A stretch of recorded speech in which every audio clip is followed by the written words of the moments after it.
E ele mesmo deu uns para apóstolos, e outros para profetas, e outros para evangelistas, e outros para pastores e doutores.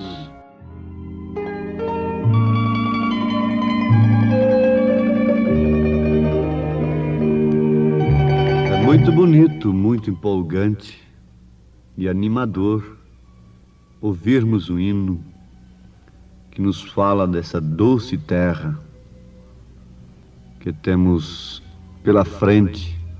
Se temos lutas, dificuldades pela frente, em compensação temos a terra prometida além do rio. Mas nem todos os caminhos levam a esta terra. Há somente um caminho. E mesmo havendo somente um caminho, tem que saber que há um centro deste caminho. O caminho, analisado de uma maneira geral,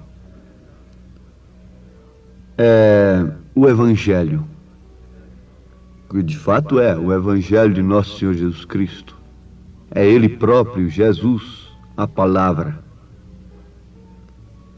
Mas acontece que, analisando de uma maneira geral, conforme já afirmamos, isto é, tratando-se de religiões, o que seriam caminhos, que alegam ser o mesmo caminho, então teríamos que encontrar o centro deste caminho. O centro é a palavra. É a mensagem que Deus envia ao seu povo no seu determinado tempo. A arca é a mensagem de Bíblia, é a Bíblia pura. Mas você não se salvará construindo arca agora. Também, no seu maná, é uma Bíblia pura, mas não vamos esperar maná cair dos céus para nós. Nós sabemos que aquilo são tipos de Jesus Cristo, o alimento do Deus vivo, o alimento espiritual no seu devido tempo. Você não vai esperar se salvar simplesmente com a mensagem de Lutero, porque ali foi um broto da semente que havia sido plantada.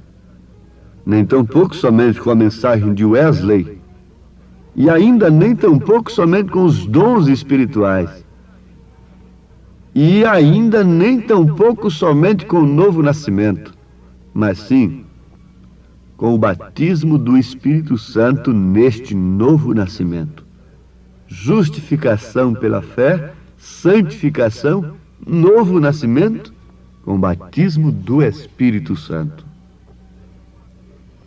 Então isso seria um aperfeiçoamento do corpo de nosso Senhor Jesus Cristo. Isso é também tratado individualmente. Agora vocês vão notar uma coisa. Quando nós pregamos que é Deus tratando individualmente, aqueles que têm espíritos rebeldes e que não gostam de sujeitar-se a pastores, receberem orientações, sofrem até um avivamento. Aquele espírito convulsiona e acha bom. Isso não quer dizer que o corpo de Jesus Cristo não necessitaria de apóstolos, de profetas, de evangelistas, de pastores, de doutores que são ensinadores da palavra, esses doutores aqui, não é? Muito bem. Houve uma pergunta para o profeta desta era, é a pergunta de número 22 do livro de Perguntas e Respostas sobre os Selos. Terá a noiva de Cristo um ministério antes do rapto, antes do arrebatamento? A resposta foi essa: seguro. Isso é o que está sucedendo agora mesmo, certo? É a mensagem da hora. A noiva de Cristo está composta de apóstolos, profetas, mestres, evangelistas e pastores, correto? Essa é a noiva de Cristo. E ela tem um ministério, um grande ministério. O ministério da hora será tão humilde. E ele prossegue adiante, advertindo que será muito humilde, e não será um grande espetáculo público, e nem tampouco uma coisa restrita, especial para um homem, para uma pessoa individual, mas sim para toda a noiva, todos os eleitos. Quando a pedra de coroa desce sobre a pirâmide que é formada de fé, virtude, conhecimento, temperança, paciência, piedade, amor fraternal, ela desce sobre o corpo, não sobre um indivíduo particularmente. Porque não é um indivíduo que será arrebatado, mas sim a noiva que será arrebatada. A minha mão, ela é um membro individual. Ela pode sofrer um ressecamento se não receber a circulação, ela pode ser necessária até ser amputada se não recebe a mesma vida, o mesmo sangue. Mas então ela tem que ter vida individual nesse sentido. O sangue tem que regá-la individualmente. Mas nem por isso ela pode se desmembrar do meu corpo. Ela está sujeita a uma mente, ela está sujeita aos nervos, ela está sujeita a todo o controle do corpo. Através dela se opera um sentido, que é o tato, e por sua vez se manifesta através da mente, é dirigido por uma mente. Assim também é o corpo de Cristo, assim também é a igreja noiva. Deus tem que tratar com você individualmente. Por isso, 2 estarão numa cama, um será tomado, outro será deixado. 2 estarão num campo, um será tomado, outro será deixado. Isto quer dizer que nós devemos nos manter trabalhando, conforme o profeta ensina, no posto do nosso dever, até a última hora, porque o sacrifício cessará justamente quando chegar o último eleito, e então, logo, simultaneamente, é o rapto, é o arrebatamento. O poder de Deus cairá sobre a noiva, no poder da palavra falada, e teremos uns dias aqui na terra, uma pequena chuva, muito forte, sobre esta noiva, sobre os eleitos, que não será menos de 30 dias, nem mais de 40 dias. Isso precedendo o rapto. Nós temos a base escriturística disso. Você sabe que isto aconteceu quando Jesus foi crucificado e depois ressuscitado. Também teve mais ou menos estes dias aqui com aqueles santos que foram ressuscitados.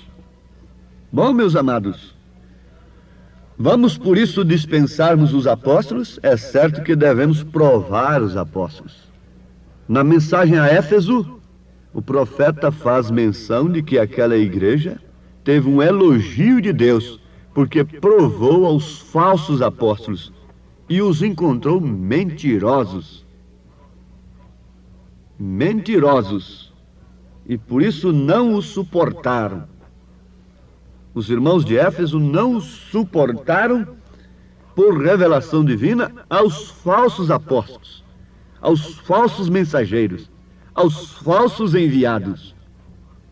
Fique sabendo que nenhuma mensagem verdadeira, nenhuma igreja verdadeira está livre dos falsos.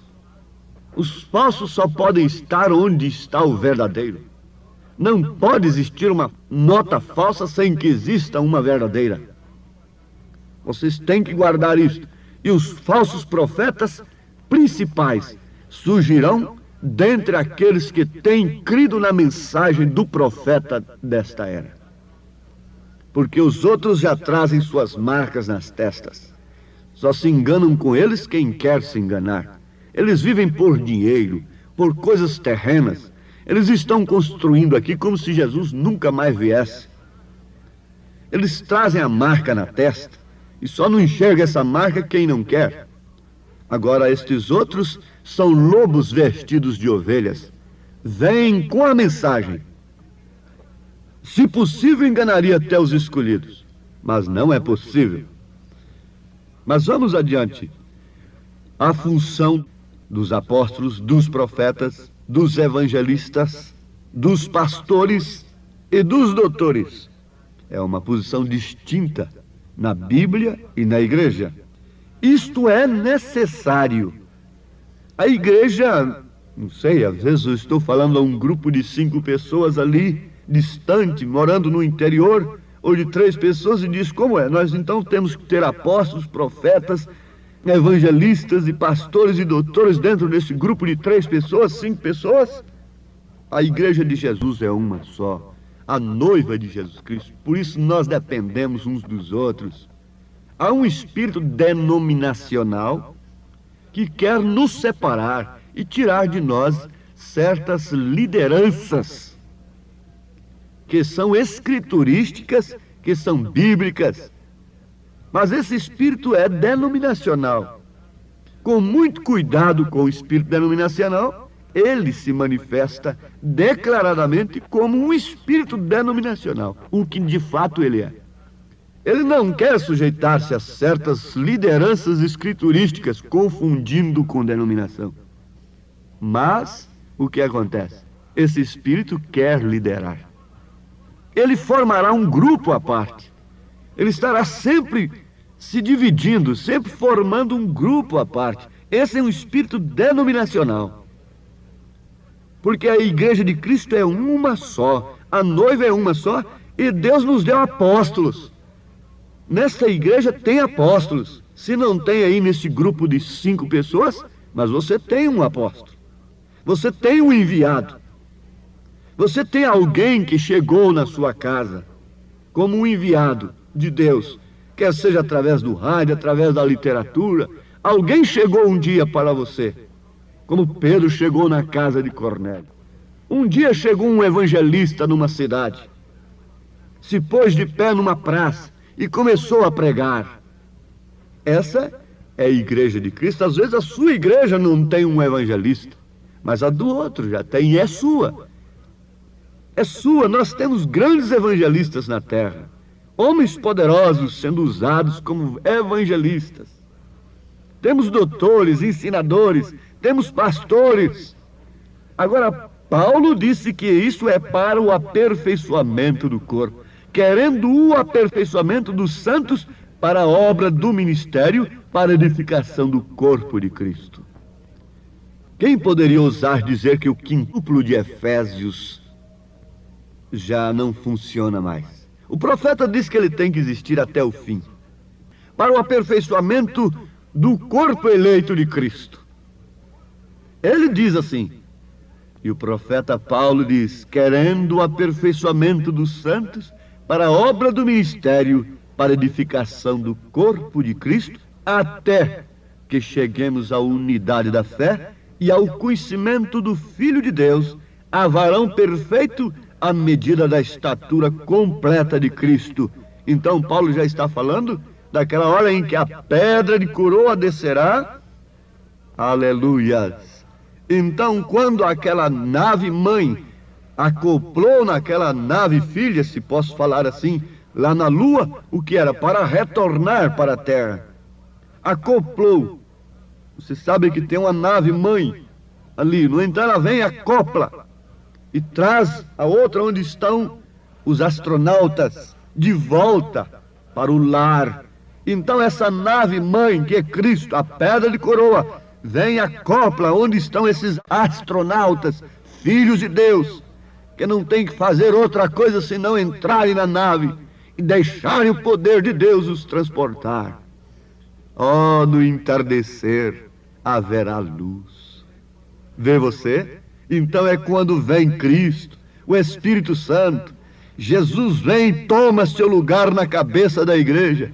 Então é quando ele ressuscitará esta igreja, sendo que é seu próprio corpo. Aqui se encontra o corpo, e Deus espera que nós, como indivíduos, cresçamos igualmente como ele formou sua igreja. Ao fim de cada era da igreja, vai se formando uma só igreja. Então é indivíduo? Sim, a sua mão precisa de receber o mesmo sangue. Então por isso fica separada, se não é denominação? Não, ela tem que estar ligada ao corpo, dirigida por uma cabeça.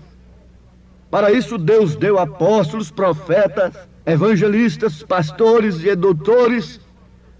Você não vai pôr nenhum pregador na sua frente, nenhum homem na sua frente, mas que não seja simplesmente uma veia pela qual o sangue de Cristo jorra para lhe dar vida, para lhe dar a palavra genuína. Não coloque homem no sentido da palavra, diante de você, mas sabe que o veículo de Deus é homem. Como o veículo do diabo é homem, é mulher, o veículo de Deus para pregar o evangelho, entre parênteses, é somente homens para tomar o púlpito. Agora, para pregar o evangelho com a vida vivida, homens, mulheres, crianças, moças, moços, cada um representa Cristo, cada um representa a igreja de Cristo, cada um é membro do corpo de Cristo individualmente. Mas aquele espírito rebelde anula o quíntuplo de Efésios para quê? Para ser a sua própria cabeça? É Deus tratando individualmente e fazendo de você um rebelde? Que não tem mais pastor, que não tem mais comunhão, que não tem mais batismos, que não tem mais ordem da igreja para você? Ou já estamos no milênio? Crê você que rebeldes entrarão no milênio? Crê você que lá todo espírito de contenda entrará ali? De facção? Oh, há uma mansão para os fiéis, mas para os fiéis. E quando é e como é que nós demonstramos nossa fidelidade? Amando uns aos outros, obedecendo à palavra à igreja, conforme o profeta nos dá na mensagem Cristo, mistério de Deus revelado. Há uma mansão, na verdade, mas para os fiéis.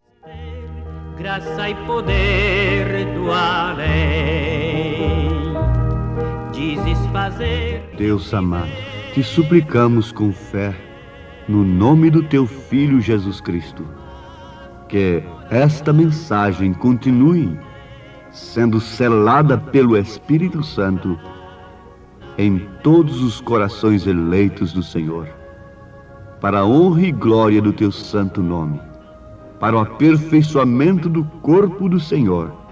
O Senhor unja aqueles a quem o Senhor tem enviado para aperfeiçoar este corpo através da tua palavra, da sã doutrina. Em nome de Jesus Cristo, nós te rogamos estas bênçãos. Amém, Senhor. Amém.